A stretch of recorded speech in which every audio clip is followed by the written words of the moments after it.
Good evening, Little Masters, and welcome to episode 139 of the Prancing Pony Podcast, where today, well, it is October the 6th, not October the 24th. Well, but it is 10 o'clock in the morning in my time zone, but only if you're listening to this as soon as it comes out. But anyway, folks, go ahead and pull up a bench in the common room and we'll be right in. I'm Sean Marchese, the real-life Lord of the Mark, and I'm here with the Man of the West, who is lucky to be here after all the absurd things he's done, Alan Sisto. Just don't ask for any details, Sean. Oh, trust me, I won't. Good. I think our listeners only have so much patience. Mm-hmm. How much patience, though? I don't know. Let's find out in today's Tolkien Quote of the Day. That does not sound promising.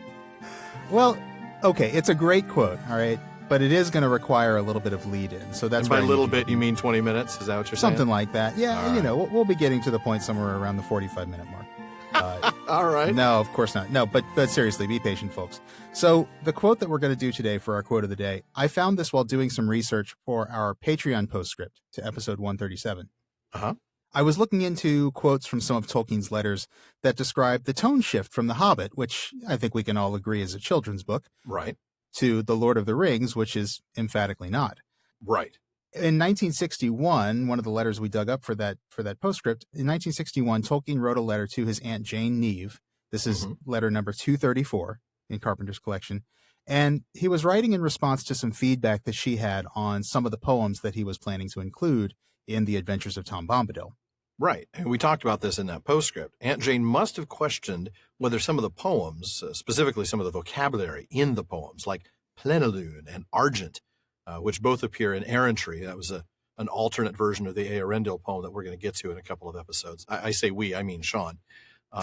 She wondered whether those words would actually be understood by children.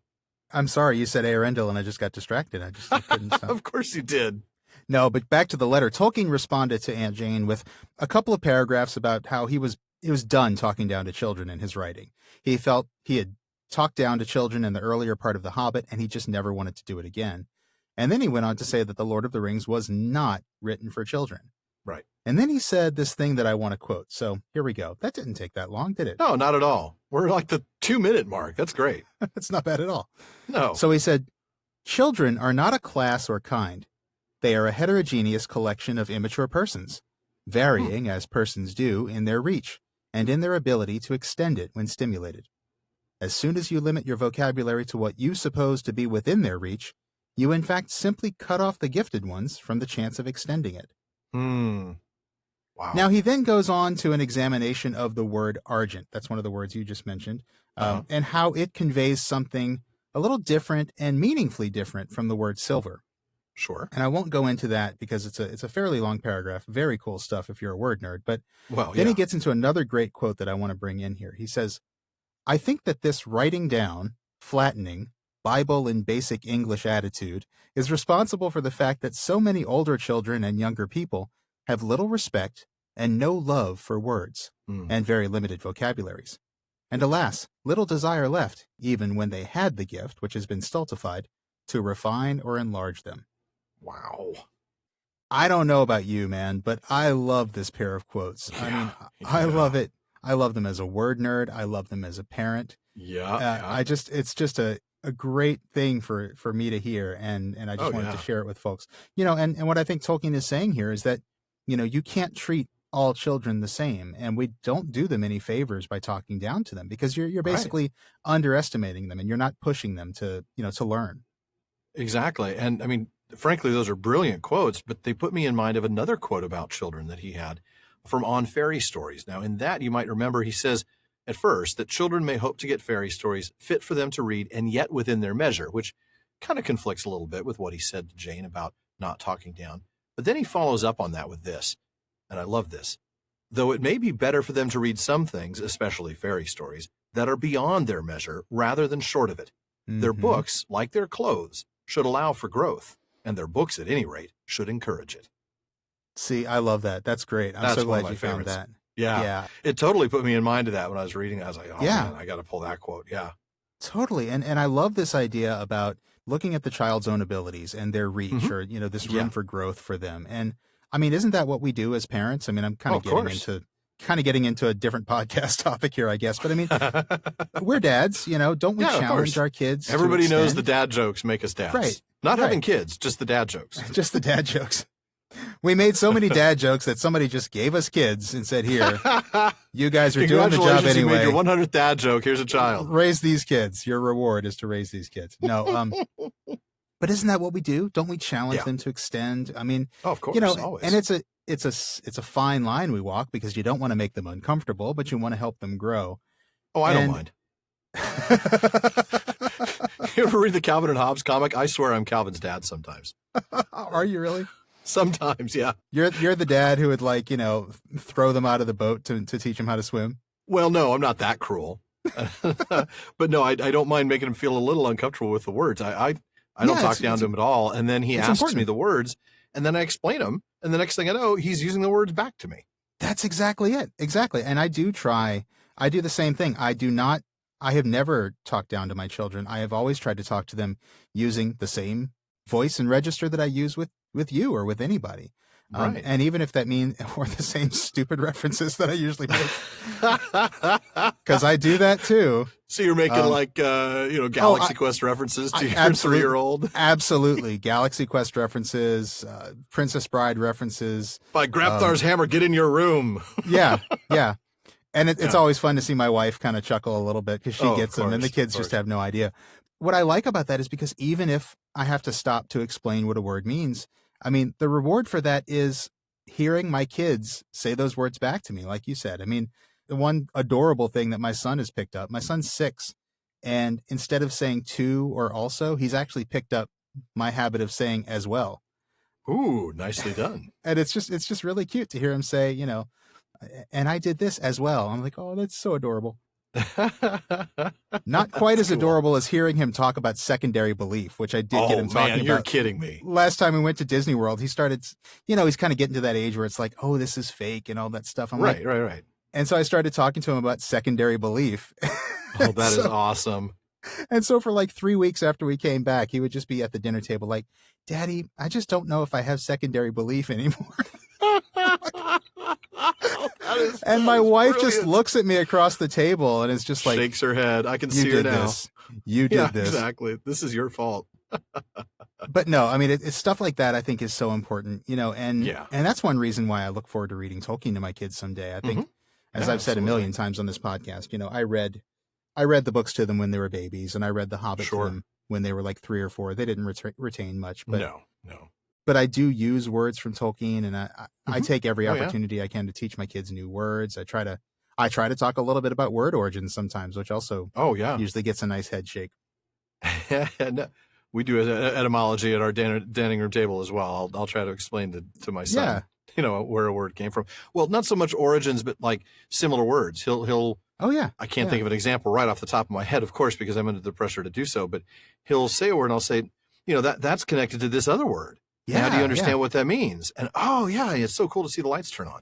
I was playing Uno with my kids, the card game. Mm-hmm. And we play that. My kids love that game now, and so we've been playing that a lot. And my son, I guess he had heard this at school. He said, Daddy, I learned that Uno means 1 in Spanish. I said, yeah, that's right, it does. And I said, did you know that thousands of years ago, English and Spanish were both the same language? They both came from a language called Proto-Indo-European, and Uno and 1 were the same word. And this whole thing, I'm like, oh, and Uno and 1 were the same word. It's just people started pronouncing it differently over thousands of years, and then they become different words. And then he just stares at me. Yeah, I was going to say, Sean, that might be a little much. That might be a little much. And he said, that's not true, Daddy. So maybe I went too far with that one, but still, I think Proto-Indo-European is taking it a little too far for of course it is. Maybe. Of course it is. Hilarious. But just kind of trying to instill a love of words if it doesn't backfire, and they never want to hear another Indo-European etymology ever again. But I don't know. I think that kind of stuff is so important. And so again, when I found this quote from Tolkien, I had to bring it in here today. So I hope that bit about the fact that they have little respect and no love for words, man, that hits hard because you want to make sure they do have that. Yeah, absolutely. And I think Tolkien teaches that certainly to people at the right time in their lives.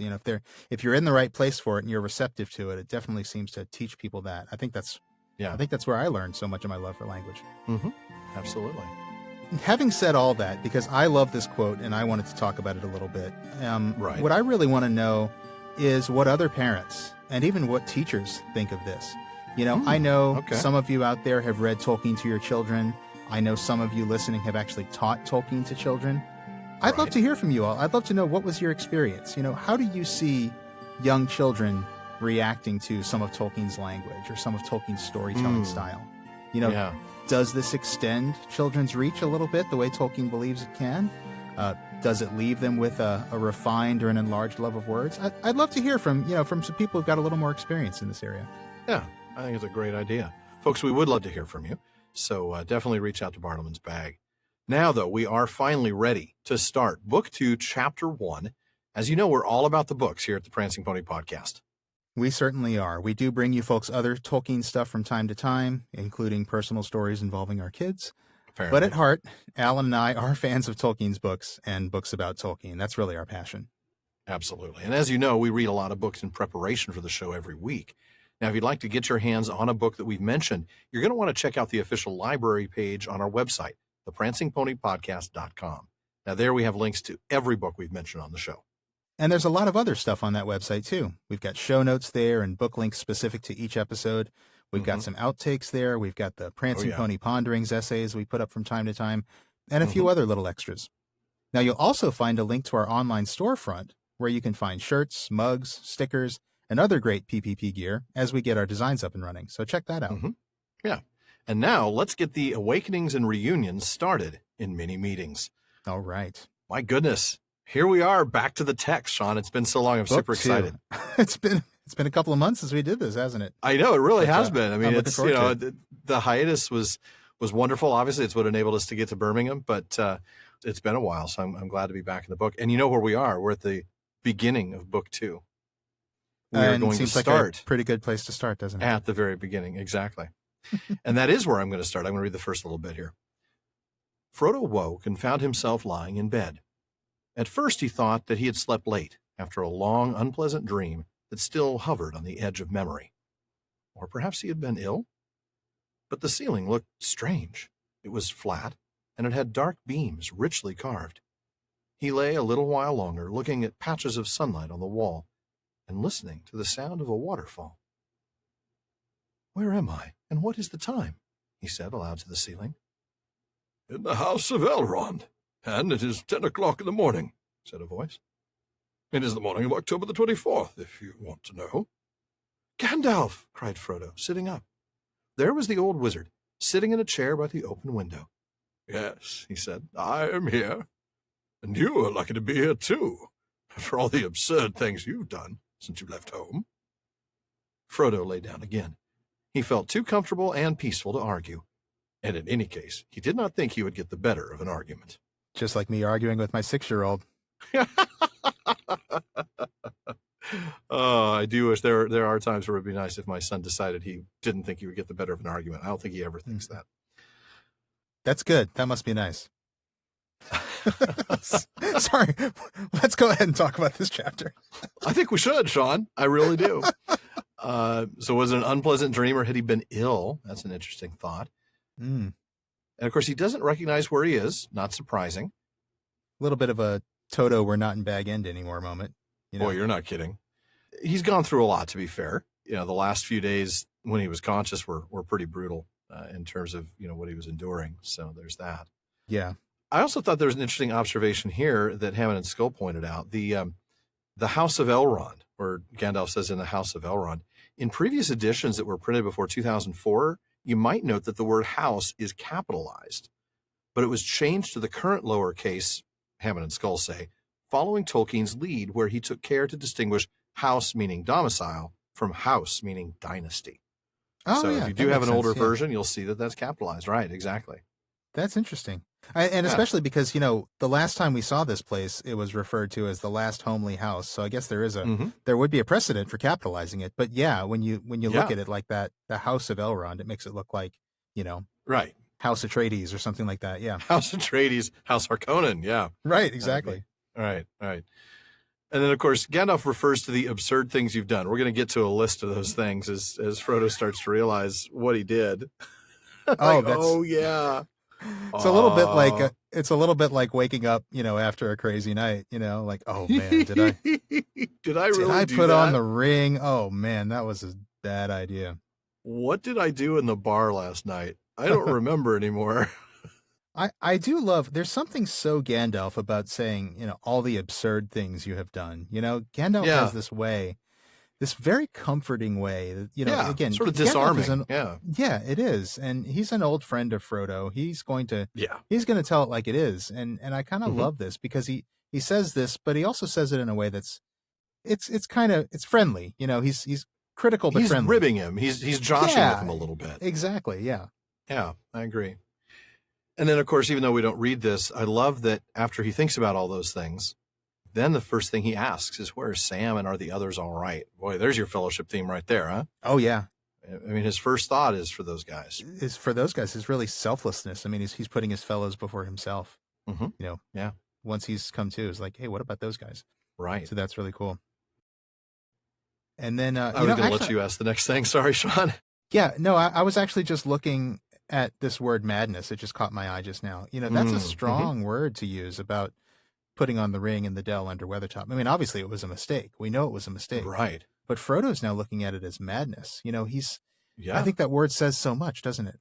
It does. It's a way of expressing regret and feeling this wasn't just foolish. That was an absolutely insane idea. Why this on was earth did crazy. I do that? Why did I do that? Yeah. And Gandalf will point out exactly how crazy it was later on. Yeah. But then Frodo asks Gandalf what happened at the ford. Right. And that's where I'll pick up. You were beginning to fade, answered Gandalf. The wound was overcoming you at last. A few more hours and you would have been beyond our aid. But you have some strength in you, my dear hobbit, as you showed in the Barrow. That was touch and go, perhaps the most dangerous moment of all. I wish you could have held out at Weathertop. You seem to know a great deal already, said Frodo. I have not spoken to the others about the Barrow. At first it was too horrible, and afterwards there were other things to think about. How do you know about it? You have talked long in your sleep, Frodo, said Gandalf gently, and it has not been hard for me to read your mind and memory. Do not worry. Though I said absurd just now, I did not mean it. I think well of you, and of the others.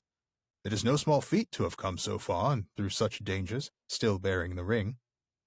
A few more hours and you'd have been gone. Hours. This was close. He did not know. Nobody knew how close Frodo came. No. Amazing. But he has strength. Oh, yeah. He absolutely does. And as shown in the Barrow, that's the thing I wanted to really kind of touch on for a little bit. Yeah. As you showed in the Barrow, that was touch and go, perhaps the most dangerous moment of all. Mm-hmm. The most dangerous moment of all. He put on the ring on Weathertop. Yeah, I know. And we talked about this before back in that episode, but we didn't really get into why. Yeah. Why is this the most dangerous moment? My initial thought on this is that it was simply a huge moral test for Frodo. Mm-hmm. He was utterly alone, right? This was the point where he could have sacrificed his friends to save himself. That's a strong temptation. He defeated that. And I have to say, had he succumbed and escaped or tried to escape, sacrificing his friends in the process, I dare say the ring's hold on him might have become irresistible at that point. Done and dusted. Yeah. We're done. Yeah. But instead, he showed that resolve. I kind of like I talked about in the pondering on this passage way back in season 1. Courage, resolve, strength in the face of death, no despair, no hopelessness. Apparently in season 1, I only wrote in sentence fragments. But you're just using parataxis. That's all. Parataxis. There you go. Oh, yeah, I was using parataxis right there, Sean. Yeah, I was intentionally using parataxis. That's right. It's my style. That's a very good observation. I'm at the risk of agreeing with you again. Yeah, which we do. I do think you're more or less right. I mean, I think for Frodo to have sacrificed his friends at that point to save himself would have been to take a step towards being Gollum, basically. Yeah, and absolutely. I do think it probably would have been a big enough step that he would just be lost forever. Like you said, that's it. Yeah. That's the breaking point. So that is definitely a huge moral victory, and I think potentially a soul-saving one. The other thing that I think is interesting about it is, just from a thematic perspective, it's also a great triumph of hope over despair. Absolutely. What do we always say about despair? Despair is basically, it's basically, the assumption that you can see all ends and that you don't, exactly. You see no way out of, the conclusion. There is no possible circumstance to change. Yeah. For Frodo to say, nope, there is something I can do here. I think that is a subtle way of acknowledging, he does have hope here. And I think he's acknowledging that he doesn't have the authority to make the decision that the quote, is there had been nothing else he could do than resign his friends. Right. The temptation that was through his mind. Oh, Gandalf would understand. There's nothing else he could have. Yeah. Right. Yeah. Exactly. He's toying with that idea. And I think he kind of breaks free of that. Yeah. When he needs to. And I think that's hope over despair. And that's exactly why it was the most dangerous moment of all. Even more dangerous than Weathertop. Yeah. Huge huge turning point. Absolute moral victory, like you said. Weathertop is a battle with an outside danger. I mean, yes, there's the temptation of the ring. That's obviously very present there, but it's primarily a fight for his life against an outside foe. Whereas this was a fight against himself. This was a fight against his own worst inclinations. And so, I think it definitely makes sense that the Barrow was the worst moment. Good point. So Frodo, really just curious, hey, how do you even know about the stuff at the Barrow? Right? Right. And, Gandalf's got a couple of ways, doesn't he? The first is that Frodo has been talking in his sleep. I hear the secrets that you keep, and you're talking in your sleep. See? Little romantics for you right there. There you go. That's our first 80s music reference of the new season. Yeah. Oh, goodness. So that's one. But also, this is very interesting. Gandalf's been reading his mind and memory. Yeah. That's the one that grabbed me. This is a perfect time, I think, then to bring up one of our deep cut sources, Osanwe Kenta, or Enquiry into the Communication of Thought, which was published in issue 39 of the linguistic journal Vinyar Tengwar. Now, this is an essay by Tolkien that he wrote in the voice of Pengaloth, the Noldoran lore master, about Sanwe Latya, if I'm saying that correctly, and that means thought opening or telepathy. Yeah, I hope so. Now, believe it or not, this isn't a skill that's limited to Istari or to even Ainur. In fact, we've seen elves do it before, Finrod and Gildor, and we'll see it again at the end of the book with Galadriel and Elrond. Galadriel and Elrond and Gandalf, yep. Right. Now, according to the essay, technically, Tolkien says, even men have the same faculty as the Quendi, but it is in itself weaker, and is weaker in operation owing to the strength of the Hroa, that's the body, over which most men have small control by the will. And boy, is that true. Yes, that is very, very true. Yeah. And this idea of the will and the use of the will, that's really key to Tolkien's ideas about Sanwe Latya. He says that will is sort of key to both parties communicating in what we would call a telepathic communication, or Osanwe, as he calls it. And I'm going to quote a little bit here from the essay. He says, okay. And he's and this, I guess I should sort of set this up. He's basically just describing a little bit of the mechanics of what's going on when somebody is basically reading another person's mind, or another entity's mind. So Tolkien says, if we call one mind G for guest or comer, and the other H for host or receiver, then G, guest, must have full intention to inspect the host or to inform it. And that is, to gain or impart information, to receive or send information. Going back to Tolkien, but knowledge may be gained or imparted by G, even when H is not seeking or intending to impart or learn. The act of G will be effective even if H is simply open. So if the host is open, the guest is going to be able, the person reading the mind is going to be able to get information from that person's mind. The person rummaging around in your brain is going to be able to get the information. If you are open to it. You don't have to give the information. You don't have to volunteer the information or make a conscious effort to deliver the information to the person reading your mind. All you have to do is be open and receptive, and they can read your mind. And here's what's really interesting about this. Somebody needs to check their privacy settings, is what I'm thinking. Yeah, no kidding. No kidding. Tolkien says, openness is the natural or simple state of a mind that is not otherwise engaged. In Arda Unmarred, openness would be the normal state. Wow. So this is meant to be a natural way of communicating. If Iluvatar had his way, the natural way to communicate would have been just to get information directly from each other's minds. Every mind would be I'm not open. sure how that would work for a podcast, but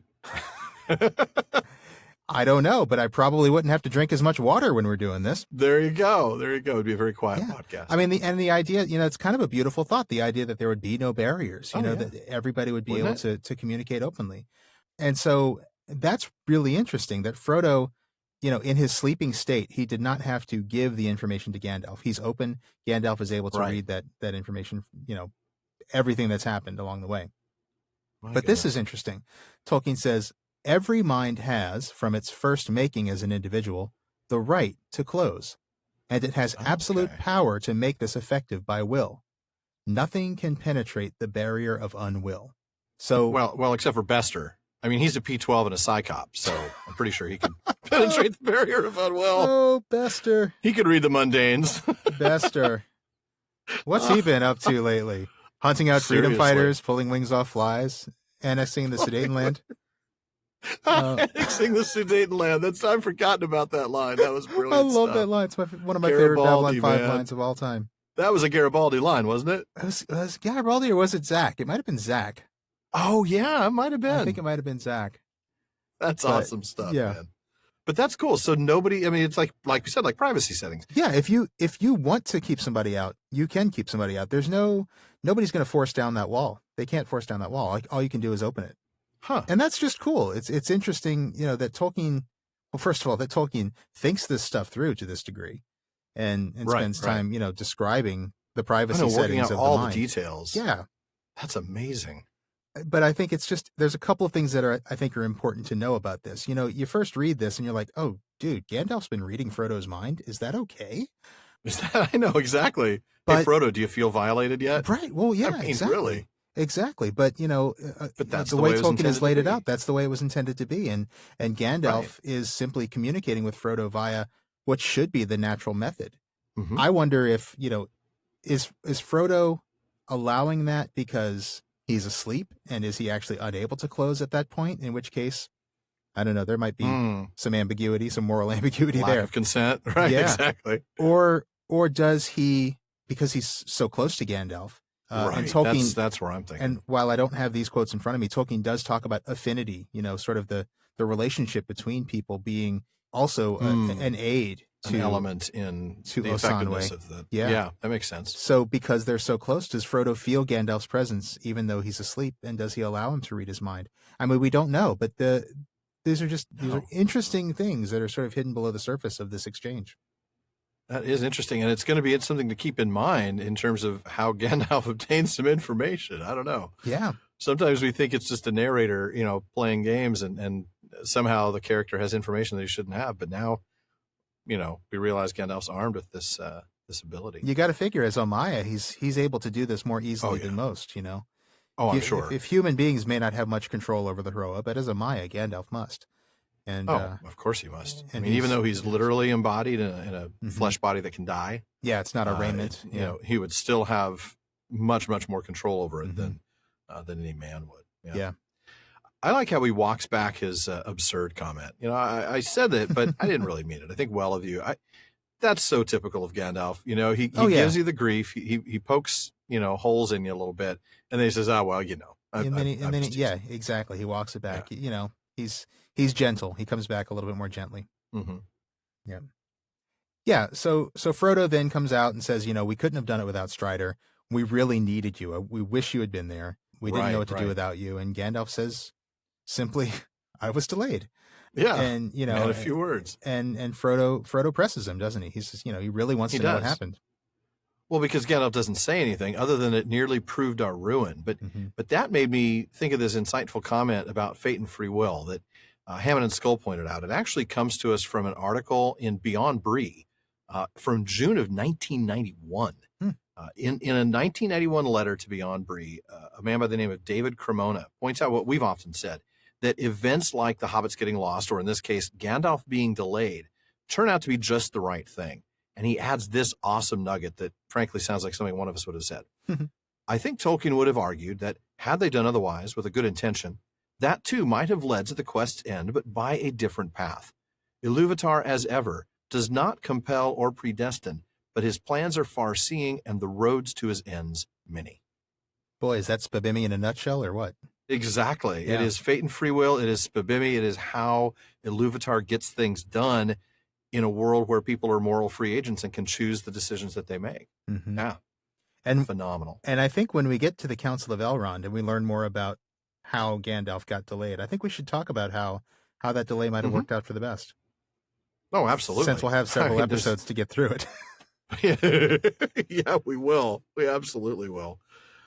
I like that Gandalf mentions the Morgul Lord and his Black Riders. I mean, yeah. Wow, the Morgul Lord. Yeah. And then, of course, we get the bit about, of course, I told you about them, but, I didn't know that they'd come out or I would have left with you. I mean, woulda, shoulda, coulda right there. Right. Yeah. Yeah. And I guess that's really the first time we realized that the Black Riders are the very same as the ring wraiths that Gandalf described at the beginning of the book. That's true. That's true. That is the connecting point. I mean, that's one of the bad things about us having read this book so many times. Yeah, exactly. Right? We've read this book so many times. We've just been referring to Black Riders, ring wraiths, Nazgul. We've been using those terms interchangeably for a season now. But really, I mean, this is when words first, for a while. Yeah. Unless you had the Ballantine Books paperback edition I had that said on the back, "The dark, fearsome ring wraiths are looking for a hobbit." Little spoiler there. Kind of ruined those first few chapters. A little bit, A little bit. Oh, goodness. And, of course, we get Sam's distrust of Aragorn, of Strider, until he meets Glorfindel. I love that. Yeah, if you ever want to get Sam on your side, bring an elf friend along. Absolutely. Not an elf friend, but an elf who's a friend. But a friend, right, exactly. A friend who's an elf. Yeah. Yeah. There's a difference. Well, because an elf friend would be Aragorn, An elf friend, right. An elf-friend. Right, exactly. Would be Frodo. I mean, that's Frodo true. himself is an That's true. elf-friend. Frodo has been named elf friend. That's true. Maybe that's how we need to say it, though, from now on. Frodo has been named an elf-friend. Why not? No, I don't think that works. It's a little bit of a mouthful. Friend. A little bit. Yeah. As opposed to a friend who's an elf. All right. I'm going to go ahead and pick up there after that where Frodo talks a little bit about Strider. Right. This is some interesting stuff. "I'm glad," said Frodo, "for I've become very fond of Strider. Well, fond is not the right word. I mean, he is dear to me, though he is strange and grim at times. In fact, he reminds me often of you. I didn't know that any of the big people were like that. I thought, well, that they were just big and rather stupid, kind and stupid like Butterbur, or stupid and wicked like Bill Ferny. But then we don't know much about men in the Shire, except perhaps the Breelanders."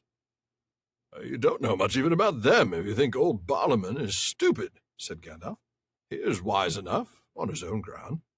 He thinks less than he talks." Probably I ought to do that. Sorry. Think less than you talk? Thinks less than he talks. Wait, I'm sorry. I shouldn't do that. I do that. That's my problem. I apparently read less than I talk, too. That's all right. You can see through a brick wall in time. Apparently, in a very long amount of time. "He thinks less than he talks, and slower. Yet he can see through a brick wall in time, as they say in Bree. But there are few left in Middle-earth like Aragorn, son of Arathorn. The race of the kings from over the sea is nearly at an end. It may be that this War of the Ring will be their last adventure." "Do you really mean that Strider is one of the people of the old kings?" said Frodo in wonder. "I thought they had all vanished long ago. I thought he was only a ranger." "Only a ranger!" cried Gandalf. "My dear Frodo, that is just what the rangers are. The last remnant in the north of the great people. The men of the West." Which I felt was a perfect place to stop. Well, sure. As the men of the West. Yes, you would. Yes. That's great. I like Frodo's observation, talking about being fond of Strider, but then realizing, no, that's not quite the right word. That's not the right word. And I keep on using that word. I do not think I know what that word means. Well, and then, to follow it up with, he reminds me of you. Yeah. I don't know. He's where's it? Strange and grim. Yeah. I guess Gandalf is strange and grim. But dear, yeah. Oh, Gandalf is strange and grim. Don't you remember Shadow of the Past? Yeah, absolutely. He spends hours telling Frodo doom is coming. The world's going to end. Yeah. And I think that's kind of cool. I like the idea that there's something wizard-like about Aragorn, at least to somebody like Frodo who hasn't spent a lot of time around big people and who thinks they're all, big and stupid. Which brings us to Barliman, which I kind of love. Right. Which I love. Yeah. He can see through a brick wall in time. Not Farmer Maggot, but Barliman Butterbeer. I know. I remember that. I know. And then... You had to bring that up. You had to bring up a mistake that I made many, many months ago. Oh, come on. That's what makes it fun, doesn't it? I know. It does. Yeah. Yep. For you. But then we get the mention of the kings from over the sea. And yeah. There's this other hint about, Strider, Aragorn, his true nature, his true heritage. Yeah. And we've heard of the kings from over the sea. This goes all the way back to A Knife in the Dark, where we had that one That's right. kind of little throwaway line, just sort of a textual ruin at the time, where Aragorn says, right. And of Eärendil came the kings of Númenor, that is Western S. Man, it's clear to the reader, but it doesn't seem all that clear to Frodo yet in terms of who Strider really is. Yeah. And I think this is interesting. One of the things that I like to think about a lot is what Michael Drought calls the epistemic regime. Remember that? The idea that some characters know more than other characters. Have more knowledge. Yeah, exactly. And sometimes the characters know. You see that once he mentions that, you start seeing it everywhere. Everywhere. Yeah. And sometimes the character knows more than the reader. Sometimes the reader knows more than the character. That's right. Here we've got a situation like that where the reader has now figured out that Strider is one of these people of the Old Kings. Right. Whoever the heck they are, because we don't really know exactly what that means. Yeah, that's the thing. We still don't have enough context to know what it means. Right. So we've got that knowledge. Now, think about Frodo. Frodo is still kind of slow to pick up on the idea that Aragorn is one of these. But as a person living in this world, he must have more knowledge of Númenor than we do, right? I mean, he probably doesn't. He must. I don't know that he knows details, but he must have heard about it. He must have heard some stories. Sure. And so that's just an interesting thing to me, the idea that we see this from one angle because we've figured out that Strider is one of these old kings, and Frodo sees it totally different. And I wonder, does Frodo since Frodo comes to this with some knowledge, maybe he's heard stories about Númenor, maybe he's heard stories about Ar-Pharazôn, he's heard stories about the fall, the kings from over the sea. Yeah. And maybe he's heard stories about the fall and the pride and and the blasphemy and the human sacrifice.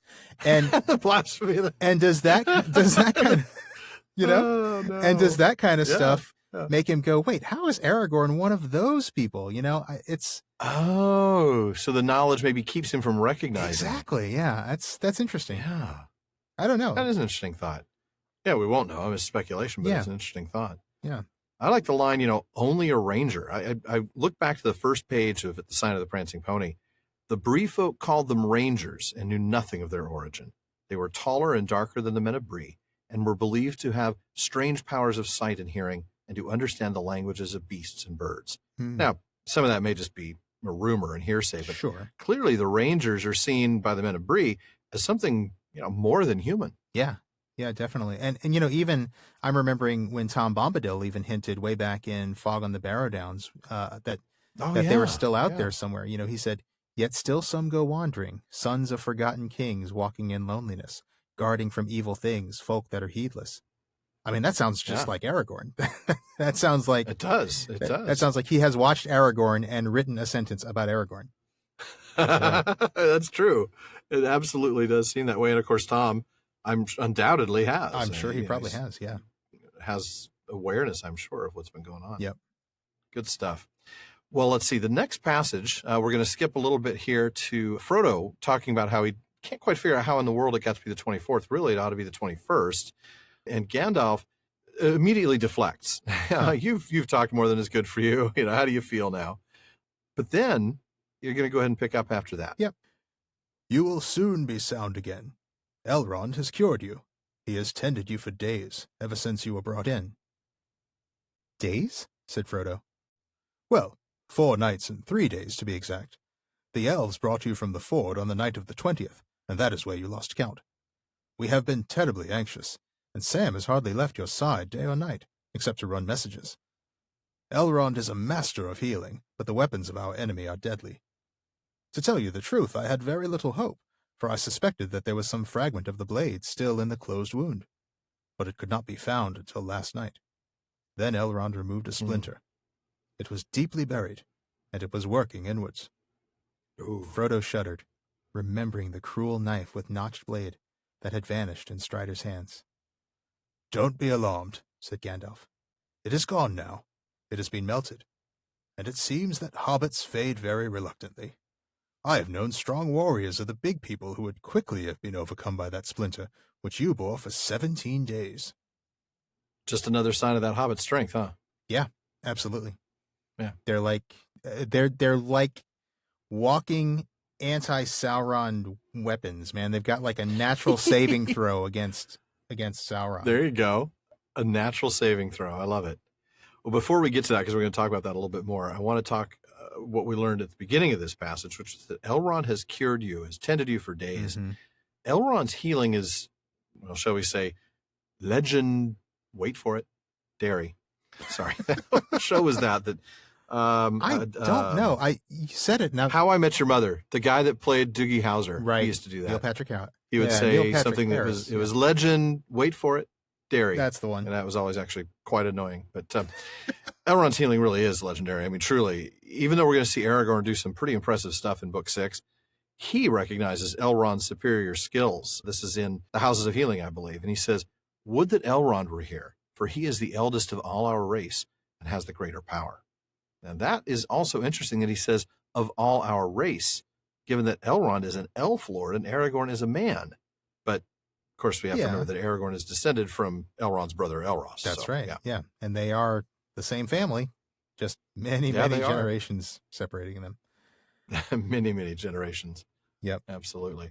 But yeah, Elrond's healing, definitely. And we are reminded that Aragorn could not have fixed this, could not have done it himself. Mm-hmm. He needed Elrond. Only Elrond. And it took some time. Yes, it did. 4 days. Mm-hmm. Yeah. And Sam was with him the whole time. Oh, except to run messages. Oh, I love that. I love that. Yeah. And again, Gandalf hinting that this was really much closer to tragedy than we realized, with, very little hope. Well, this is just a reminder of what he meant by a few more hours and you would have been beyond our aid. Yep. Yeah. That splinter would have gone further in and it would have eventually gotten to the point where it couldn't have been recovered. Yep. I had very little hope. Not no hope, but very little hope. That's right. But boy, that is telling when Gandalf himself has very little hope, considering his job is to kindle hope in people. Yeah, that's true. Yeah.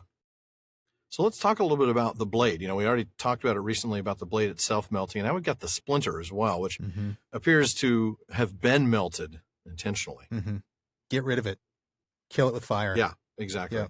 Kill it with fire. Yeah, absolutely. Yeah. But boy, 17 days. Yeah. Like we talked about earlier, hobbits are tough, huh? Yeah. Oh, very tough. Some people of the big people would have quickly been overcome by this. And, we've seen this before. Remember this little bit from the prologue. It said in the prologue, nonetheless, ease and peace had left this people still curiously tough. They were, if it came to it, difficult to daunt or to kill. And they were perhaps so unwearyingly fond of good things, not least because they could, when put to it, do without them, and could survive rough handling by grief, foe, or weather in a way that astonished those who did not know them well, and looked no further than their bellies and their well-fed faces. So there's a lot more to hobbits than meets the eye, and even Gandalf is surprised sometimes. And again, I always say I feel like they are I think I said this last episode, didn't I? The questions after nightfall. I feel like they're like the perfect anti-Sauron weapon. Yeah, well, actually, you just said it 5 minutes ago. I did, I know, but I said it. I know. I said it then too. I think I even. Yeah, we were asked about what's the magic that keeps the Shire, able to resist the riders. I think I even used a Dune reference that time before. Oh, I think you did. Yeah. So. Well, so Frodo has the natural question that I think we would all have is, what in the world would they have done to me? What were they trying to do? And so, dude, you don't want to know, but okay. You don't want to know, but I'm going to tell you anyway. Yeah. And here's what he has to say. If they had succeeded, you would have become like they are, only weaker and under their command. You would have become a wraith under the dominion of the Dark Lord, and he would have tormented you for trying to keep his ring. If any greater torment were possible than being robbed of it and seeing it on his hand. Thank goodness I did not realize the horrible danger, said Frodo faintly. I was mortally afraid, of course, but if I had known more, I should not have dared even to move. It is a marvel that I escaped. Yes, fortune or fate have helped you, said Gandalf. Not to mention courage. For your heart was not touched, and only your shoulder was pierced, and that was because you resisted to the last. But it was a terribly narrow shave, so to speak. You were in gravest peril while you wore the ring, for then you are half in the wraith world yourself, and they might have seized you. You could see them, and they could see you. We talked about that, of course, back at the attack on Weathertop, when we referenced this whole deal about the wraith world. Yep. But my goodness, just understanding what would have happened. He would have basically become a little wraithling, if you will. Yeah. Yeah, like a sub-wraith. You know, a wraith that has to take its orders from the wraiths, a wraithito. not from Sauron. A wraithito, like a burrito. A mini wraith. A mini wraith. I call him Mini Wraith. There you go. There you go. But the torment. The torment. So, okay, they would have tormented you for trying to keep his ring. Yeah. If any greater torment were possible than just seeing him having it. Yeah. You know, this is a powerful passage. It's Isn't like, it? imagine, being so addicted to the ring, for lack of a better word, that when you see it on someone else's hand, it's like, I almost think of it as like seeing a former lover get married to somebody that they're really happy with. Right. You know? Oh, ouch. And just you're right. How much that just tears you up inside. And this is what Frodo, this would be the greatest torment for Frodo. Yeah. Would be seeing Sauron have the ring back. It absolutely would. And then as I read that and I started thinking of it this way, I started thinking about Gollum. And yes. Imagine, when you get to book 4, which is going to be a couple of years for us. Yes, it will. Imagine the torment that Gollum is feeling when he sees Frodo with the ring. Wow. And imagine that Gollum, that's inside Gollum all the time. Yeah, and constantly. Think about that when you see some of the choices he makes, that he is just eaten up inside by seeing Frodo happy with his precious. Yeah. Wow. That's just, it's chilling. It is. That really is. And then I got to tell you, this line I love. It is absolutely classic when it comes to our fate and free will conversation. Gandalf says, yes, fortune or fate have helped you, not to mention courage. So, yeah, fortune and fate smiled on you, but at the same Fate's time, not enough. You resisted. And that resistance in combination with fortune is what saved your life. Yeah. So is it fate or is it free will? Yes. Yes. Once again, it's both. Exactly. Yeah. Fate and free will, there is that, but it doesn't get you all the way. Right. You have to have the courage. You have really to have the personal agency. Yeah. Yep. Absolutely. So I love seeing little moments like that just kind of jump out on our themes. Like, oh yeah, here's another fate and free will moment. Yep. Totally. So we don't read the rest, but then we've covered it before, right? About the giving shape to their nothingness. That was interesting. Yeah, the horses and the robes. Yeah. Just worth touching on. And the idea that why do these horses let them ride them? Right.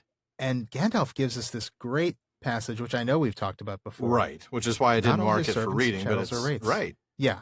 Because we've read it. I think we've read it before, but not all his servants and chattels are wraiths. Right.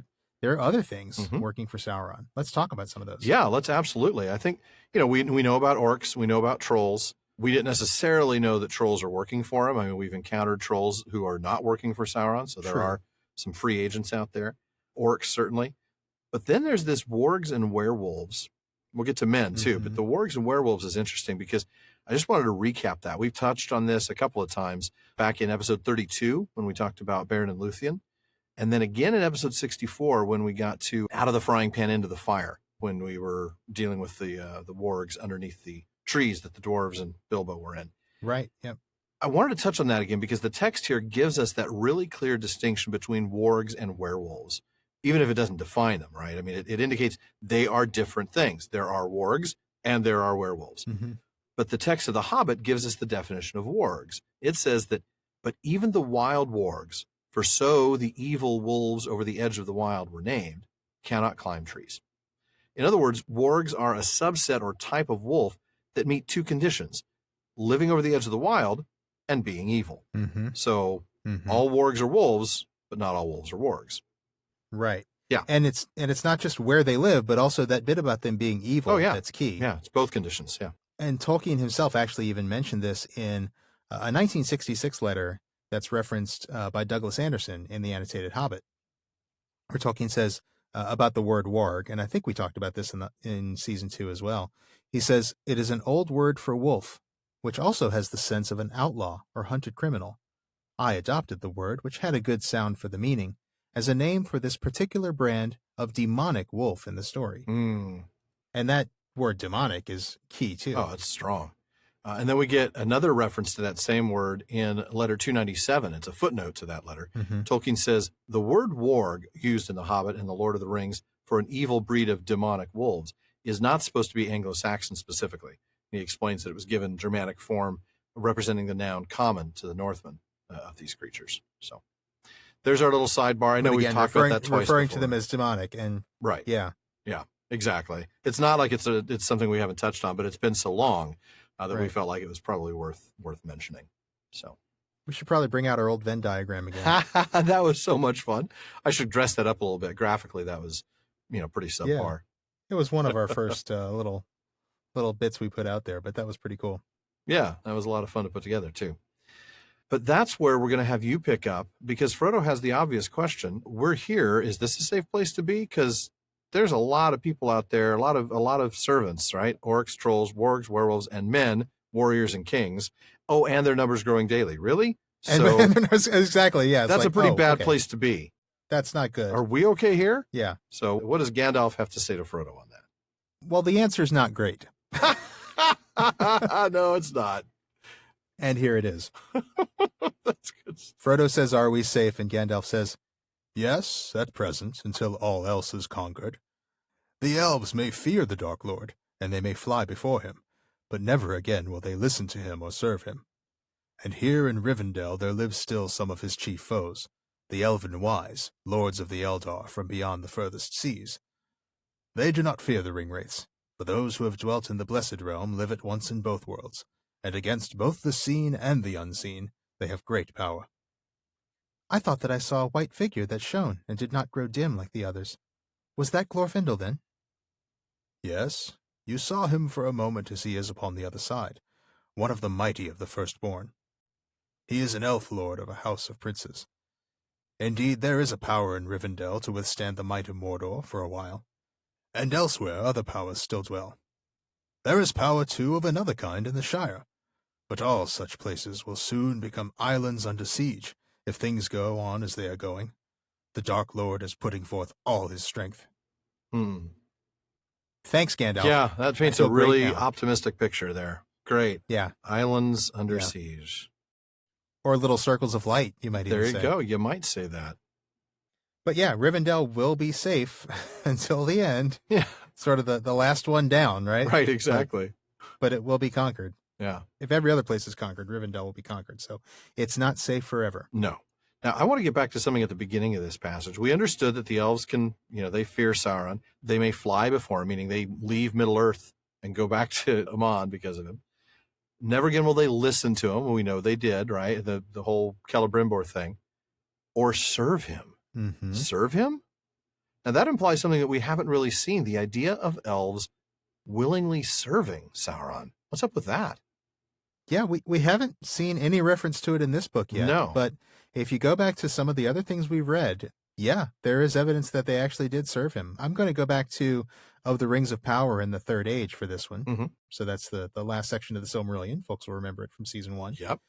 Speaking about Sauron, talking about how he was, trying to take control over Middle-earth. And it says, "Men he found the easiest to sway of all the peoples of the earth. Right. But long he sought to persuade the elves to his service, for he knew that the firstborn had the greater power. And he went far and wide among them, and his hue was still that of one both fair and wise. Only to Lindon he did not come, for Gil-galad and Elrond doubted him and his fair seeming. And though they knew not who in truth he was, they would not admit him to that land. But elsewhere the elves received him gladly, and few among them hearkened to the messengers from Lindon bearing them beware. For Sauron took to himself the name of Annatar, the Lord of Gifts, and they had at first much profit from his friendship." Mm-hmm.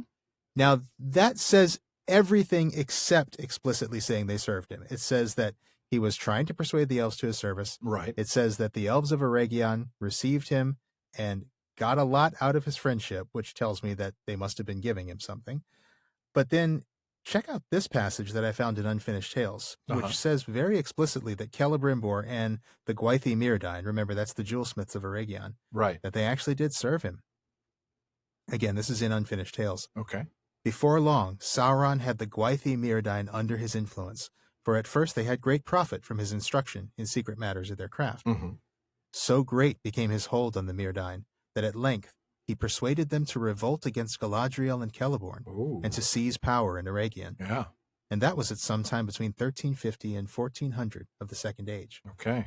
So yeah, they did. They did his dirty work for him. He wanted Galadriel and Celeborn out of Eregion. Now, they might not have known they were serving Sauron. They thought they were doing, certainly not. Serving Anatar. No, they did not. They thought they were serving Anatar. They didn't know who he was, but they did serve him. Yeah. And I guess that's the key, is that they didn't serve him knowing he was Sauron, but right. Come on. Yeah, you're right. Come on, man. I'm not saying they should have seen through it, but I mean, this guy's coming bringing all these gifts and all this knowledge. I mean, yeah, there's always a price. What's the catch? Exactly. There's always a price. There's always a catch, man. Oh, you want my social security number? That's what this is about. Yeah. It's identity theft here. Elvish social security numbers are really long too. Or they're really short. Actually, no, the other way around. They're really short. They should be really short, actually. Yeah. I was one of the 144, so my social security number is 97. 13. Right. Exactly. 42. Oh, goodness. So the idea that those who come from Aman are living at once in both worlds, the seen and the unseen. Mm-hmm. That is wow. Yeah. There aren't going to be very many we see of the right. No, that's true. Glorfindel's really our only example of that. The only one we know for sure. Galadriel. Yeah. Galadriel would have who else? Elrond. Mm-hmm. No, Elrond didn't. No, Elrond didn't live in. You're right. Elrond did not live in the Aman. Blessed Realm. So only Galadriel and Glorfindel. And Glorfindel, yeah. Yep. Yeah. And remember that Tolkien at the time was kind of playing around with Celeborn's story too. So he might have been thinking about Celeborn for a while. But if you look at the Silmarillion, Celeborn was one of the Sindar, so he never lived there either. That's true. But in previous versions, there's not many. Went with Galadriel. Yeah. So that's interesting. There aren't many. And this is the first time we've really seen the other world of the West, the Blessed Realm, the good other world. That's the first time we've ever seen it, connected to the other worlds of Shadow. That's a good point. That's a very good point. These two are, I can't quite put my finger on how these are equated, but these are kind of equated somehow, aren't they? They're described as like, or I don't know, two sides of the same world. What is that? I don't know. An immortal world, perhaps? I mean, the idea that could be this unseen, because it against both the seen and unseen. So those who live in the unseen world are those who, maybe, I don't know. Boy, and so maybe it is just that's where some more. That's where some more exploration at some point. The idea of how are those two connected? You're right. Yeah. My goodness. Yeah, something to look into for a future date. I don't have anything on it now, but it's really fascinating to me, this idea that the being from the other world, that being one of the good guys from the other world gives you power in the other world of the bad guys. Right. Because they must be this, and he says they live at once in both worlds. He doesn't say that there's a third world. No, you're right. So I do think these are the same world, but maybe there's just a natural path, a good path to it, and there's an evil path to it. Certainly. An unnatural path. I don't know. Now, just as a reminder, by the way, that the Blessed Realm, being Aman, Aman by this point is no longer part of the physical world, right? I mean, it's just a reminder that that's true. Hey, there is. That's true. It is. So it's not like you just pop back and forth, Right. Yeah. Just wanted to the straight road goes there. Yeah. Yeah. Mm-hmm. So it's definitely, and that may be part of it. The fact that it's not part of the physical world anymore. I don't know. We'll have to see. Of course, we get another explanation of Glorfindel Glorfindel, as we've talked about, that he's, mighty of the firstborn. He's an elf lord of a house of princes.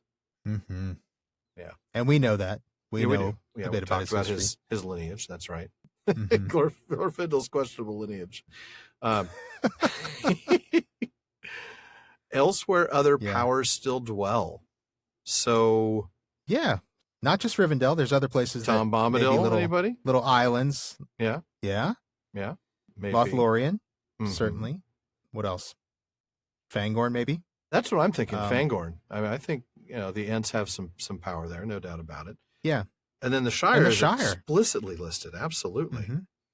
Power of another kind. And we talked about that last episode, like you mentioned a little bit earlier. Absolutely. And, we kind of asked this question, what is that power? Where does it come from? Is it their resilience to temptation? Is it their strength? Lack of ambition? Is it their kind of distance from the world? I don't know. I think it's all of those things. Yeah. I think it is. I think you're right. Yeah. And again, I love the idea that these will all be islands under siege. And again, I go back to Circles Islands of Light. Under Siege. That is what we are. I would be lying if I said I did not know. I would be lying if I said I didn't think of that song. I know, I did too, but I kept thinking I'll resist the temptation. Nope, I won't resist the temptation anymore. You are not a hobbit. You do not have a hobbit's resistance. No, I clearly don't. So right after that passage, it ends on a pretty grim. It does. The Dark Lord is putting forth all his strength. Oh well, that's good news. Thanks a lot for that. Right. Awesome. You notice that Gandalf, his conclusion, for those of you who are reading the rest of the text, as opposed to us who are skipping, Gandalf's like, well, still, we must keep up our courage. I love that. Mm-hmm. It's kind of like he just finally remembers, oh yeah, my job as an Astari is to help give people hope and not be like, well, the Dark Lord's putting forth all his strength and we're all doomed. Oh, wait. We must keep up our courage.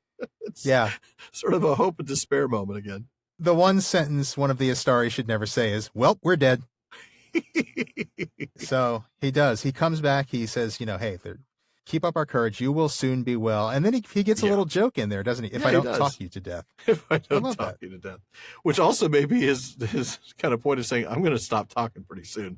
I'm not going to keep answering your questions. Yeah, probably. Yeah. But he does tell a little bit more. Because as we note, Frodo is a very persistent hobbit. He keeps on asking, and he even acknowledges, look, I keep on asking you this question, and I'm going to keep on asking it. If you'll answer this, I'll finally maybe get some rest, Mm-hmm. So Gandalf takes a look at him, notices that, he's got some color back to his face, and then we get this. He was smiling, and there seemed to be little wrong with him. But to the wizard's eye, there was a faint change, just a hint, as it were, of transparency about him, and especially about the left hand that lay outside upon the coverlet. Still, that must be expected, said Gandalf to himself. He is not half through yet, and to what he will come in the end, not even Elrond can foretell. Not too evil, I think. He may become like a glass, filled with a clear light for eyes to see that can. You look splendid, he said aloud. I will risk a brief tale without consulting Elrond, but quite brief, mind you, and then you must sleep again. This is what happened as far as I can gather. The riders made straight for you as soon as you fled. They did not need the guidance of their horses any longer. You had become visible to them, being already on the threshold of their world. And also, the ring drew them. Your friends sprang aside off the road, or they would have been ridden down. They knew that nothing could save you, if the white horse could not. The riders were too swift to overtake, and too many to oppose. On foot, even Glorfindel and Aragorn together could not withstand all the 9 at once. When the ring wraith swept by, your friends ran up behind. Close to the ford there is a small hollow beside the road, masked by a few stunted trees. There they hastily kindled fire, for Glorfindel knew that a flood would come down if the riders tried to cross, and then he would have to deal with any that were left on his side of the river. The moment the flood appeared, he rushed out, followed by Aragorn and the others with flaming brands. Caught between fire and water, and seeing an elf-lord revealed in his wrath, they were dismayed, and their horses were stricken with madness.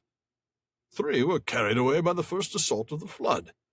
The others were now hurled into the water by their horses and overwhelmed. Ah, yes. Oh, yeah. That's a fun passage, isn't it? Yeah.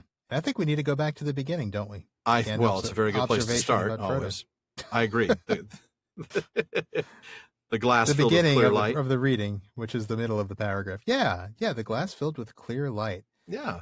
This made me think immediately of Verlin Flieger, because she actually discussed this exact sentence, observation, thing, in Splintered Light. Okay. And this is going to be long, but it's going to be worth it, I think, if Flieger will forgive us for reading quite a bit. We'll go ahead and talk about this a little bit, and we'll skip around a bit. We're not going to read the whole. I mean, there's like a whole chapter on this, basically. Well, yeah. But I'm going to start with this observation. Flieger says, the hint of transparency suggests that Frodo may be fading because of his contact with evil, because of the wound from the Morgul knife and the burden of the ring. This is to some extent the case, of course, although it is not the whole story. One of the effects of the ring is to make the wearer fade. Mm-hmm. To wear it for the purpose of invisibility brings some sort of cumulative and lasting effect, as if each trip into the invisible robs the wearer of a fragment of concrete reality. Frodo is beginning to fade out of the everyday world. Mm-hmm. Already he is more than a little inside the shadow world of the ring, where he is visible to evil, and it is more visible to him than his everyday reality. So she goes on to say, this is not just about wraiths and shadows, however. It is about light and appearance. To be invisible is to be neither light nor dark. In terms of light, it is not to be at all. Thus, Frodo is losing his physical self. In the immediate context of his life and his journey, what is happening to him is not good. But in the ultimate context of what Tolkien envisions as humanity's end, it may lead to good. Light no longer completely reveals the external Frodo, and within him, light and dark are at war. But when the battle is over, and the dark has won and destroyed itself and left the field, his lack of material appearance, his transparency, may go beyond mere fading to transcend materiality altogether. Wow. Yeah. Now That's heady stuff. That is very heady stuff. And I'm going to go one more paragraph here, or one more passage from a later paragraph to sort of tie this all together. Okay, please do. She says, with a degree of self-abnegation, which is basically extreme self-sacrifice, with a degree of self-abnegation matched only by Gandalf's surrender of himself in Moria, Frodo goes beyond evil, beyond self, beyond physical or mental wholeness, to be completely broken down in order that he may be remade. He is splintered light, and in his fragmentation, he makes obvious the need for that reunion with self, with the world, and with God that Tolkien felt to be joy beyond the walls of the world. He will never get back what he has lost, but he may get something else and something more. Wow. And, I remember having read that, but boy, it's been a long time since I've read Splintered Light, and, since Dr. Flieger was on the show with us. Yeah. Well, it's the book, Splintered Light is mostly the Silmarillion. It's a review of the Silmarillion. She's got a lot of great insights on the Silmarillion, some of the best that are out there, actually. She dives really deep into that story. But there's this one chapter, I think it's just the one chapter that talks about Frodo. And it's all about stuff like this. And it's describing, really what I see Dr. Flieger describing here is, what Frodo is going through is not just a physical transformation for the negative, right? He's not just turning into a wraith. He's actually undergoing a spiritual transformation. He's sort of being emptied out so that he can undergo a spiritual transformation. That's a great phrase. For the that good. is a great phrase. And it really is exactly that. Yeah. Well, and I think Gandalf, being one of the Ainur, is able to see this earlier. He has this comment in there about for eyes to see that can. It's not going to be something that everybody's going to be able to look at him and see. No. But Gandalf can see already a hint of it. Yeah. That is some deep stuff. If you ever want to really think hard about some of the things that Tolkien has said, read Dr. Flieger, because she will make you think. Yeah. Amazing stuff. I mean, she's really just is. one of my absolute favorite Tolkien scholars, and I love reading her stuff. And it's one of the highlights of the show is having her on, for sure. It makes you think, and it makes you feel. It does. You're right. It's very uplifting spiritually too. Yeah, no doubt about that. Going back to some of the content of this passage, I wanted to touch on the fact that Gandalf decides that he's going to go ahead and risk a brief tale without consulting Elrond. I kind of like that. I mean, here's Gandalf, an Istari of all things, appearing to defer to Elrond, but then he'll risk a brief tale without approval. Yeah. Well, not only are they in Elrond's house, but Elrond is, one of the foremost lore masters of Middle-earth. And, Gandalf really does try to defer to the people of Middle-earth wherever he can. That's true. And that is true. I think that's important. No doubt. What about the idea of Glorfindel and Aragorn united together still could not face the Nine? Yeah. And we know that Glorfindel was one of the few who could ride openly against them. And together, the Nine, they would have been overpowered. Absolutely. I wonder if the point here is that on foot, because the riders were still on their horses and Glorfindel and Aragorn were not. Could be, yeah. And so it's more like, how could you possibly stop 9 riders on horses when there's 9 just creatures on horses, on foot? Yeah. Yeah, you're probably right. Yeah. Still. I think it's still a strong point that, the nine all at the same time, that's quite something. It's a lot of power. So, yeah. And then you get Glorfindel's knowledge of the pending flood, preparation of the flaming brands. Flaming brands. So once again, we see, fire being one of the most effective weapons against the Black Riders. Absolutely. We saw that on Weathertop. And we know water is, because we know they don't like going in the water. Right. And of course, we learned that in The Hunt for the Ring. Right. And the fact that Glorfindel knew that the flood would happen. Mm-hmm. Do you get what I get out of that? That it must be some sort of established defense that Elrond has in place, and Glorfindel knows that if the Black Riders were to get here, the river is going to rise up. It's not something Elrond just did at the last minute. This is something that he's pre-prepared, I guess, or maybe even just an established defense mechanism. I don't know. Right, like an alarm system. Yeah, something it's just like automated. He doesn't have to do anything. I don't know. Yeah, I wonder about that, because we do get some stuff with your next reading that suggests there's some voluntary power behind it. That it might not be automatic, because there's that bit about we had let loose too fierce a wrath. So that's true. That's true. Yeah. So it sounds like it's not automatic. Maybe it was just something they discussed ahead of time. Certainly. Or that Glorfindel was aware this is one of the things that Elrond does. That Elrond can do. Oh, Elrond's letting that flood go again. There goes that Elrond. He's always letting the flood go whenever the Nazgul come through. Every time I wash my car, Elrond sends the flood. What? Anyway, sorry. Every time. So stuck between fire and water, the horses stricken with madness, and then boom, they're gone. But they're not really gone, right? I mean, we get that bit in the next paragraph. Yeah, the horses they're not perished. Done. No, right. the horses perished, and that is going to cripple them. But the riders cannot be easily destroyed. Yeah, a little bit of foreshadowing there. Yeah, a little bit. They're coming back. Yeah. Thanks, Gandalf. I really would have preferred to think that they were dead. Yeah. Well, speaking of the passage that I was talking about the flood and the too fierce a wrath, I'm going to go ahead and have you pick up with Frodo asking about that. Okay. Who made the flood? Asked Frodo. Elrond commanded it, answered Gandalf. The river of this valley is under his power, and it will rise in anger when he has great need to bar the ford. As soon as the captain of the ring-wraiths rode into the water, the flood was released. If I may say so, I added a few touches of my own.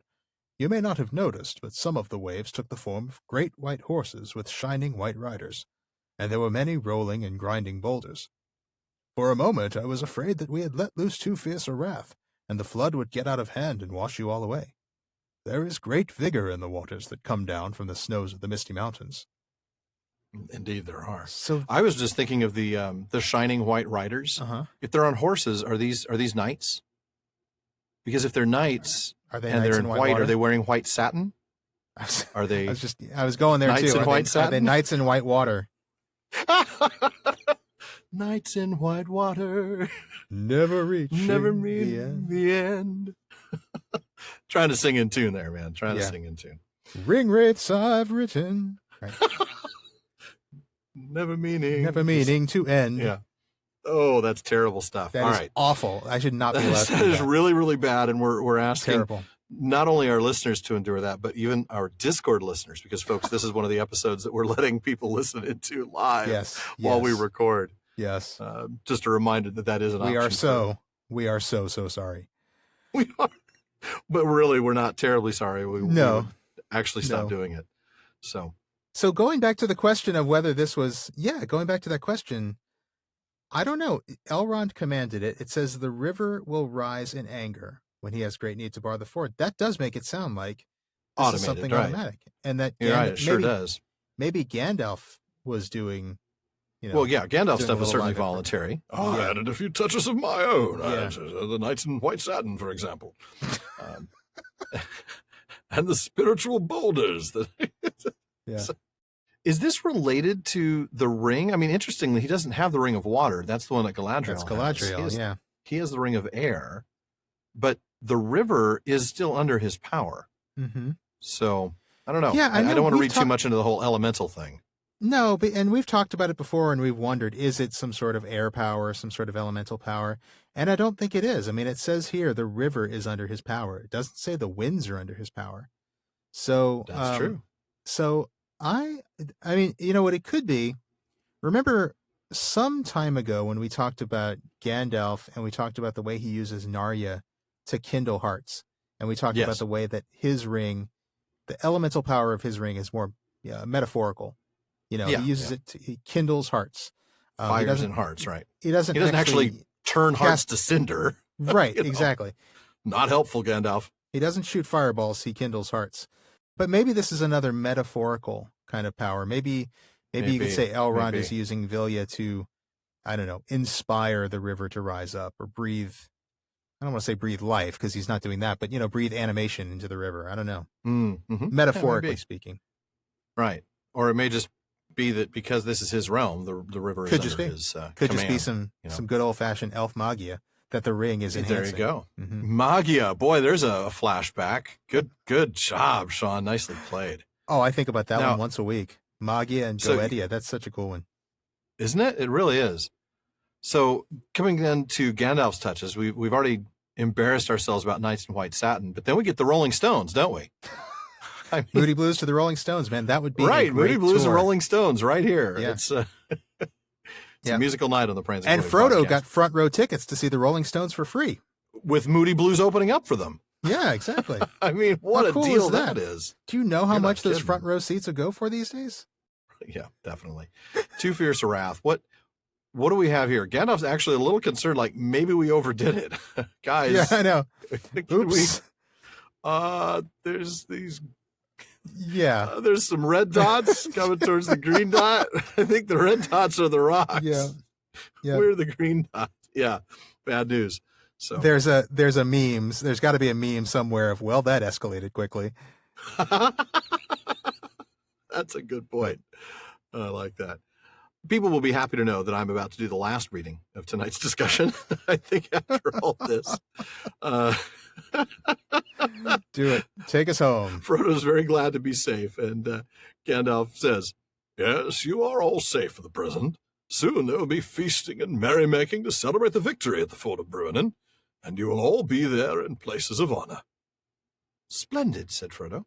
"It is wonderful that Elrond and Glorfindel and such great lords, not to mention Strider, should take so much trouble and show me such kindness." "Well, there are many reasons why they should," said Gandalf, smiling. "I am one good reason. The ring is another.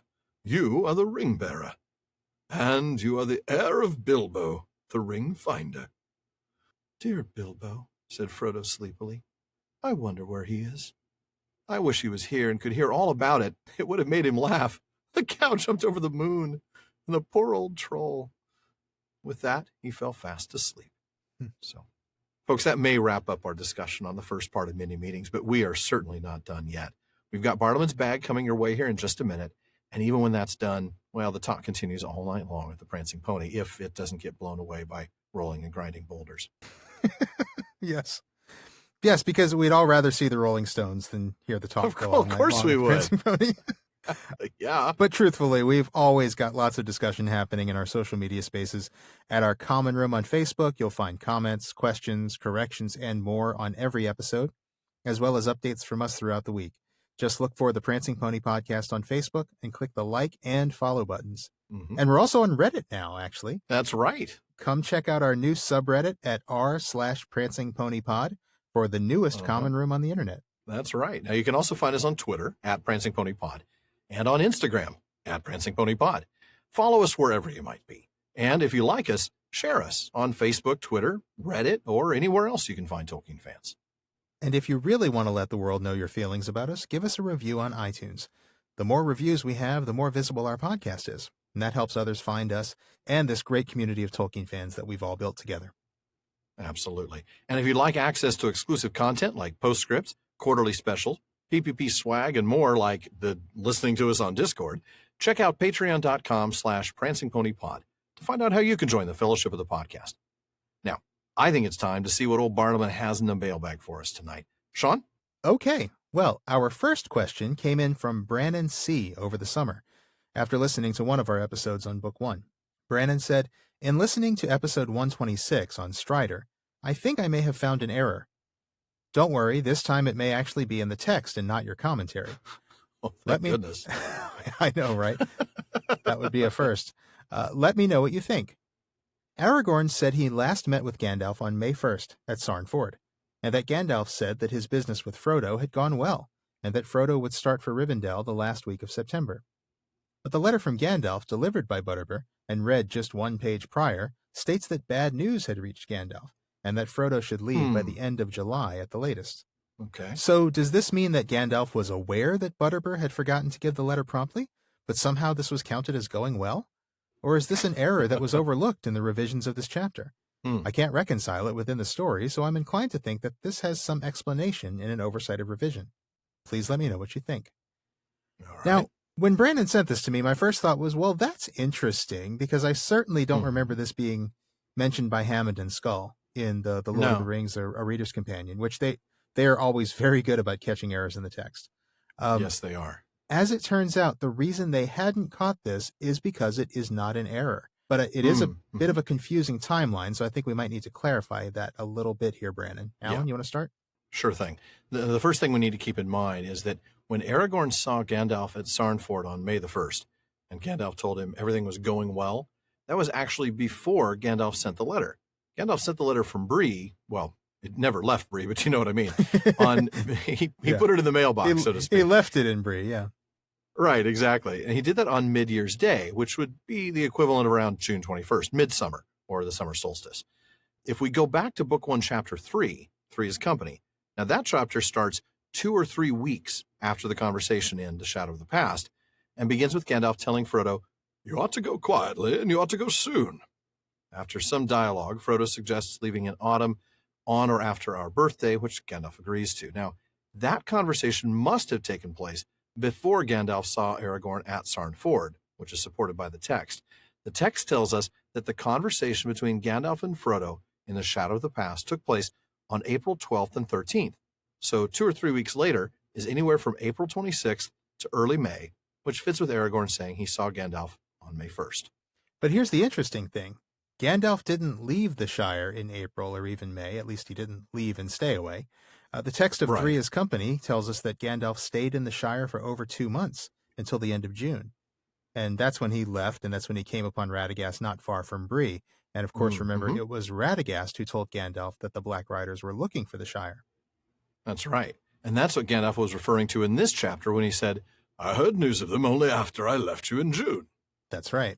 Then, and only then, did Gandalf write the letter to Frodo, urging him to leave Bag End no later than the end of July. So, although the letter from Gandalf was revealed to us as readers a couple of pages before Strider tells us about the meeting with Gandalf at Sarnford, in the actual timeline, the letter was written almost 2 months after the meeting at Sarnford.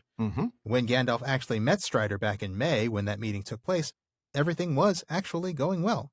That's true. But it's understandable that you missed that, Brandon, given the way that Tolkien structures all this. Not only does he reveal the things to us out of order, but as Christopher Tolkien points out in The Treason of Isengard, there's no reference to Gandalf having left Hobbiton before he left at the end of June. So we had no way of knowing that Gandalf took a little day trip to Sarnford while he was in the Shire. And really, if he took the 6:15 commuter express train down to Sarnford, he was there and back again in 3 hours tops. Well, and if he stopped into the Sarnford dealership and got himself a great deal on a pre-owned Ford F-150 Lightning, he could have made it back to the Shire in about an hour and a half. There you go. And that one's for Chad. Chad, I hope you heard that one. I'm sure he did. We're just lucky that I didn't sing Day Tripper when we talked about Gandalf taking a little day trip. Oh, man. Now I want to. Yeah, I'm not gonna. No, we've already sung 2 or 3 songs tonight, and I think that's really our limit. There's already been way too much singing. There'll be no more singing here. That's right. There'll be no more singing. But, Father, I'd rather just... All right. Our next question, which we need to get to right now, post-haste, immediately, stat. Our next question came in during summer hiatus as well, and it's from Connor T. Hey, guys, just recently picked up the podcast, and I'm really enjoying the deep dive into my favorite books. I recently started my first read-through of Lord of the Rings since my childhood. When I was talking with some friends the other day about how I was reading through Fellowship, one of them told me that these books were nerd bleep. Seconds later, he recommended we watch Terminator 2. Now, what is it about Lord of the Rings that makes people who haven't read it associate it with nerdy, childish material? Is it just the fantastical elements of it that some people associate with immaturity? The books are great for just being a good story, but they objectively have beautiful poetry and deep meaning to be derived. I'm interested to see your guys' take on it. Thanks for the great content. I look forward to tagging along for the adventure. Well, thanks, Connor. It is an interesting question, especially since, like we mentioned earlier, Tolkien was intentionally not writing The Lord of the Rings with children in mind. Sean, do you want to go ahead and start us out on this? No, I don't, actually. No, I do not. Because if I knew why Lord of the Rings is not seen as cool, I would be a much cooler person than I am. But yeah, I'll do it. I'll do it for you, Connor. Why is Lord of the Rings viewed as nerdy or childish? I think, well, to paraphrase one of my favorite Sam Gamgee passages, that needs a week's answer or none. But well said. It's certain, thank you. But it is something we've all heard, isn't it? I mean, in fact, I'm actually thinking back to something that just happened a couple of weeks ago. Our listener Trotter sent me a link to a clip from the UK Antiques Roadshow, and they had 3 books on display. They were all first editions, and it was Harry Potter and the Philosopher's Stone, Matilda by Roald Dahl, and The Fellowship of the Ring. Mm-hmm. And the host said, we've got 3 children's books here. And so, as you could probably imagine, I'm shouting at the screen. I'm like, children's books. What? I'm what like, are you talking about? Lord of the Rings is not a children's book. I mean, you know, and look, nothing against Matilda or Harry Potter. I mean, I read Roald Dahl to my kids. I love reading it to my kids. I read J.K. Rowling. I've read it for myself, and I've enjoyed it for myself. But I don't know. I just don't see either of those being in the same class as Lord of the Rings. I mean, you can make an argument for like the later Harry Potter books being more mature fantasy, but that's a topic for another podcast. But I mean, well, and with another host for that matter. But what I'm saying is, the idea that Tolkien's work is childish is a deep-rooted one. It pops up everywhere. Is, clearly. But I guess why is that? I mean, I suppose it starts with something that Tolkien himself complained about in On Fairy Stories, which is this common assumption that children are the natural or the specially appropriate audience for fairy stories. Tolkien says that the common opinion seems to be that there is a natural connection between the minds of children and fairy stories, of the same order as the connection between children's bodies and milk, which I love. It's a great analogy. And then, of course, he spends several pages debunking that idea, arguing that children don't have any particular appreciation for fairy stories any more than adults do, and that people who like them as kids tend to like them even more as adults, which I'm sure doesn't describe anybody listening to this podcast. Or making it, for that matter. Right. Yeah. Not at all. Not one bit. Not at all. But, I guess beyond that, I mean, we've all heard some of the criticisms that I'm about to bring up here. Tolkien has a reputation among his critics for writing simple stories. Okay, sure, whatever. Pitting absolute good against absolute evil, where the good guys always win and the bad guys always lose. That's the narrative, right? Right. We know that. The narrative of people who have clearly never read Tolkien. It. Exactly. Right. Now, what is true is there's certainly no adult content the way people use that term today. And and maybe that leads some people to believe it's for kids. Mm-hmm. None of that is true. I mean, absolute good and evil do exist in Tolkien's works. There is good and there is evil. But the vast majority of characters don't really fit squarely into one or the other. I mean, no, not at all. Look at Feanor. We couldn't have nearly as much fun as we have messing with Feanor and messing with the people who love Feanor if he was morally black and white, right? Right. He's just very dark gray. He's very, very, very dark gray. Yeah. What about Turin? Or what about Boromir? Oh, yeah. Or here's one. How about Frodo? Yeah. We see Frodo go to some pretty dark places before the end. We absolutely do. Even Sam, the hero of the story. Yeah. The paragon of loyalty and humility. Even he happens to have this thing where he just violently hates Gollum. And his treatment of Gollum might actually be the thing that pushes Gollum over the edge, past the point of redemption. Absolutely. Well, not over the literal edge, but yes. No, that's true. He did that on his own. That's true. That was all Gollum right there. But past the moral edge, Yeah. So yeah, I mean, I think there is good and there is evil in Tolkien's works, but I think most of the characters are much more complex than his critics give him credit for. And while it's true that there's no adult content along the lines of, say, George R.R. Martin, there is thank goodness plenty of, but there is plenty of stuff in the Silmarillion that is absolutely not appropriate for children. It's just not. It's just not graphically portrayed. That's true. I mean, from then Tulka slept, being weary and content, to it is not said that Arathel was wholly unwilling. Things that Martin would turn into something quite racy. Tolkien has turned this adult content, toned it down greatly. Yeah. Now he refers to it. It happens backstage, if you will, off screen. Right. It does. Exactly. You might say that hewing off Gelmir's hands and feet and his head last might actually be the most graphically violent bit in the whole story. Yeah, that's true. And that is brutal. And it has... Oh, it is brutal. And it has, like you said, it's not appropriate for children. And it has it's not George R.R. Martin either. Exactly. And it has so much power because Tolkien doesn't use that stuff. You know, Tolkien doesn't desensitize you to it. And so when it does happen, it's like, whoa. Yeah. As for, you know, it being viewed as nerdy, man, I don't know. I've never shied away from being labeled a nerd, and the older I get, the prouder I am of it. So I might be the wrong person to ask that question. But, you know, Tolkien, here's some food for thought. Tolkien's work is considered nerdy, but Terminator, which is, you know, a movie about a robot with a time machine, that's not nerdy. I don't know. Maybe because Terminator's lucky enough to be labeled an action movie. Maybe Terminator is rated R, and it has a lot of, I think it's rated R, right? And it has a lot of, has a lot of adult content, a lot of language, a lot of violence. Right.